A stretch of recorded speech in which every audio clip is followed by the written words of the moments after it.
بسم اللہ الرحمن الرحیم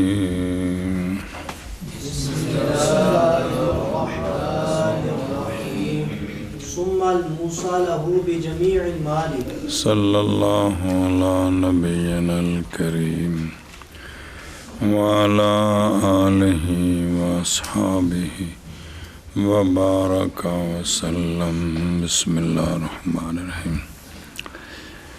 نام نمبر پہ ہے موسیٰ لہو بجمیع المال۔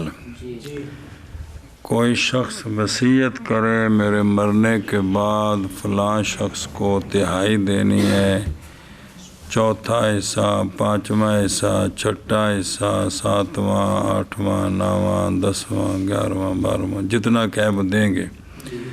لیکن اگر ثلث سے زیادہ اس نے وصیت کی ہے نا تو زیادتی پر عمل نہیں کریں گے، ثلث ہی دیں گے۔ لیکن اگر ثلث دیا اس کو تو پچھلے وارثاء کوئی بھی نہیں ہے، پچھلے تو پھر اس نے جتنی وصیت کی ہے وہ اس کو دیں گے۔ اگر سارے مال کی وصیت کر گیا ہے نا تو پہلے اس کو ثلث دیں گے جو وصیت کا قانون ہے، تو پھر باقی بھی جو ہے نا جو دو حصے بچ گئے ہیں وہ بھی اس کو دے دیں گے، چونکہ اور کوئی نہیں ہے۔ تو لہذا اب موسی نے جس کے بارے میں کہا ہے وہ وصیت جاری ہوگی تو باقی مال بھی اس کو مل جائے گا۔ کیا کہ پھر اگر مذکورین نہ ہوں تو پھر جو کہ بے وارث نے مورث نے وصیت کی نا کہ فلاں کو میرا سارا مال دینا ہے، اب پہلے تو دیں گے اس کو ثلث دیں گے، بتاؤ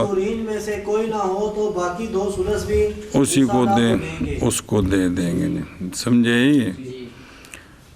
پھر وہ شخص کہ وصیت کی گئی اس کے لیے جمیع مال کی، جی پھر وہ شخص کے وصیت کی گئی اس کے لیے جمیع مال کی، پھر وہ شخص کی وصیت کی گئی ہے اس کے لیے جمیع مال کی۔ اور دیکھیں نا تلیو 2 نمبر تے، یعنی وقت نہ ہونے ان مذکورین کے ابتدا کی جائے گی بتکمیل وصیت الموصی لا، کیونکہ دیں گے ہم اس کو اولاً ثلث جو قرضے کے بعد باقی بچے گا، تو حتیٰ کہ تقسیم کیے جائیں گے 2 ثلث جو باقی ہیں ورثاء کے دیں۔ پس جب نہ پائیں ہم کوئی بھی وارثہ سے تو پھر پورا کیا جائے گا حق موسیٰ لا کا۔ سنیں، سوال ہے کہ مقر لا اس پر مقدم ہے، موسیٰ لا بجمیع المال پر، جو ثلث کی وصیت ہے وہ تو سب سے پہلے ہے نا، تو یہ جو ہے نا مقر لا پر، تو اس لیے کہ مقر لا جو ہے نا اس سے اس کی رشتہ داری ثابت ہو گئی ہے نا، اور موسیٰ لا جو ہے نا ضروری نہیں ہے کہ یہ رشتہ دار بھی ہو، یہ غیر بھی ہو سکتا ہے، غیر بھی ہو سکتا ہے۔ بسم اللہ الرحمن الرحیم۔ او دیکھو او شریف یاویندے پہ کہ جب معدوم ہوں وہ جن کا پہلے ذکر ہوا ہے تو ابتدا کی جائے گی اس کے ساتھ کہ وصیت کی گئی اس کے لیے جمیع مال کی، تو پس کامل کی جائے گی اس کے لیے وصیت اس کی، کس کی؟ مورث کی، اس لیے کہ منع اس کی وصیت کا بھی پوری وصیت جاری جو نہیں کی، یعنی منع اس کا اس سے جو زیادہ ہے کس پر؟ وہ منع تھا وارثاء کی وجہ سے، کیونکہ ان کا حق ہے۔ تو جب نہیں پایا گیا کوئی ایک ان میں سے جو پیچھے گزرے ہیں تو پس پس موسیٰ لا کے لیے ہمارے نزدیک وہ ہے جو معین کیا گیا اس کے لیے کاملاً پورا۔ معینہ کا مطلب ہے نصف کہا ہے تو نصف اس کا ہے،